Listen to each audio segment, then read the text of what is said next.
নমস্কার বন্ধুরা, কেমন আছেন সবাই? আমার আরও একটি ছোট্ট ভিডিওতে আপনাদের সবাইকে স্বাগত।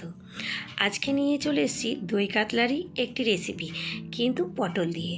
আমরা কিন্তু সবাই দই কাতলা খেয়ে থাকি এবং দই দিয়ে নানান ধরনের রেসিপিও করে থাকি, কিন্তু এইভাবে পটল দিয়ে আর কাতলা মাছ দিয়ে দই দিয়ে একবার করে দেখবেন, দারুণ লাগবে।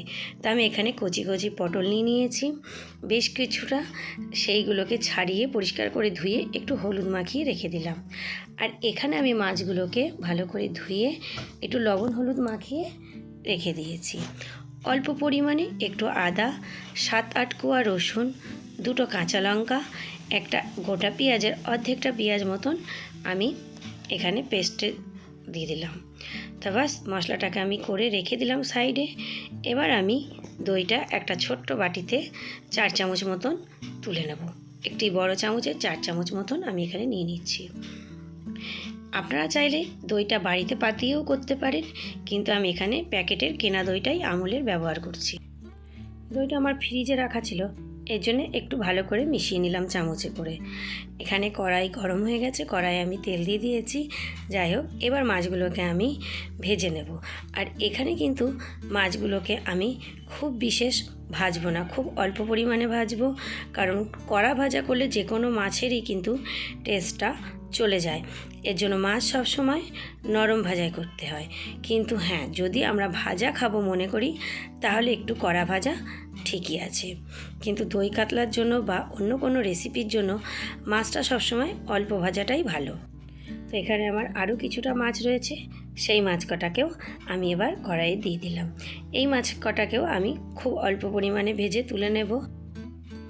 মাছ ভাজার পরে যে তেলটা আমার আছে কড়াইয়ে, সেই তেলেই আমি পটলগুলোকে ভালো করে ভেজে নেব। এখানে কিন্তু আমি কাঁচা পটল ব্যবহার করছি না, আমি পটলগুলোকে কিন্তু খুব ভালো করে ভেজে নিচ্ছি 2 পিঠি, কারণ এটাকে ভেজে তুলে নিলাম। এইবার যে তেলটা আমার রয়েছে, সেই তেলটা কিন্তু আমি আর এখানে ব্যবহার করছি না। আমি এখানে একটু ফ্রেশ তেল দিলাম। তেলের উপরে আমি 2টো তেজপাতা দিয়ে দিয়েছি, একটা শুকনো লঙ্কা, 2টো এলাচ, একটু দারচিনি আর একটু লবঙ্গ। আরও যে কুচানো আমার পেঁয়াজটা ছিল মিনিমাম একটা বড় সাইজের, সেটাকে আমি এখানে দিয়ে দিলাম। এবার এগুলোকে ভালো করে ভেজে নিয়ে এর উপরেই আমি কিন্তু লবণ দিয়ে দিয়েছি। লবণটা দিয়ে পেঁয়াজটা ভাজলে পেঁয়াজটা তাড়াতাড়ি গলে যায়, এর জন্য সবসময়ের জন্য আমি পেঁয়াজ বা টমেটোর উপরেই লবণটা দিই স্বাদ অনুসারে। এখানে আমি কিন্তু 2টো লঙ্কা চিড়ে দিলাম, কারণ আমি 2টো লঙ্কা আগেই বেটে দিয়েছি, এর জন্য আমি এখানে 2টো লঙ্কা চিড়ে দিলাম। আর একটা ছোট সাইজের টমেটো দিয়েছি, খুব বড় সাইজে দিইনি। তা যখন এখানে টমেটো ও পেঁয়াজটা বেশ ভালো করে গলে গেল, তখন আমি মশলাটাকে দিয়ে দিলাম, যে মশলাটা আমি আগেই রেডি করে রেখেছিলাম। এর উপরে আমি ছোট চামচের 1 চামচ ধনে গুঁড়ো, 1 চামচ জিরে গুঁড়ো, 1 চামচ মতন হলুদ, একটু কাশ্মীরি লঙ্কার গুঁড়ো। তো আমি এখানে ঝালটা বেশি করব না। আপনারা যদি মনে করেন ঝাল খেতে ভালোবাসেন, তাহলে আরও আপনারা এখানে একটু লঙ্কা ব্যবহার করতে পারেন। এবার আমি মশলাটাকে খুব ভালো করে কষিয়ে নিচ্ছি, কারণ যে কোনো রান্নার মশলাটার উপরেই সেই রান্নাটার স্বাদ বোঝা যায়। এজন্য আমি সবসময়ের জন্য মশলাটাকে খুব ভালো করে কষিয়ে নিই। আপনারাও মশলাটাকে ভালো করে কষাবেন, দেখবেন যে কোনো রান্নাই ভালো হবে, খেতে সুস্বাদু হবে। তো এখানে দই দেওয়ার সময়টা আমি আপনাদের সামনে তুলে ধরতে পারিনি, কারেন্টও ছিল না।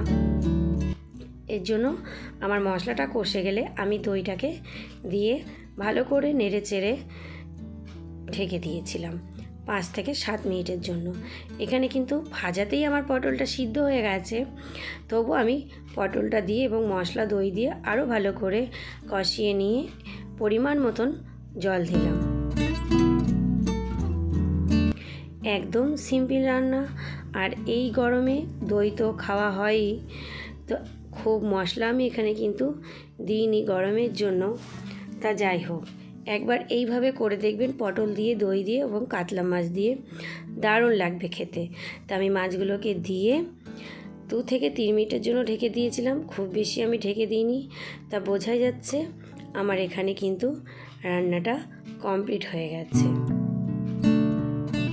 এইভাবে না রান্না করে থাকলে অবশ্যই করবেন, দেখবেন দারুণ লাগবে খেতে। তো আজকের ভিডিওটা আমি এখানেই শেষ করছি। আর আমার এই রেসিপিটা আপনাদের কেমন লাগলো অবশ্যই কমেন্টে জানাবেন। আর আমার ভিডিও ভালো লাগলে চ্যানেলটাকে সাবস্ক্রাইব করবেন। তো দেখা হবে পরের আরেকটি ছোট্ট ভিডিও নিয়ে বা ব্লগস নিয়ে। তো সবাই ভালো থাকবেন, সাবধানে থাকবেন। এখন অনেক গরম পড়েছে, তো দুপুরের পরে সবাই সাবধানে থাকবেন। টাটা।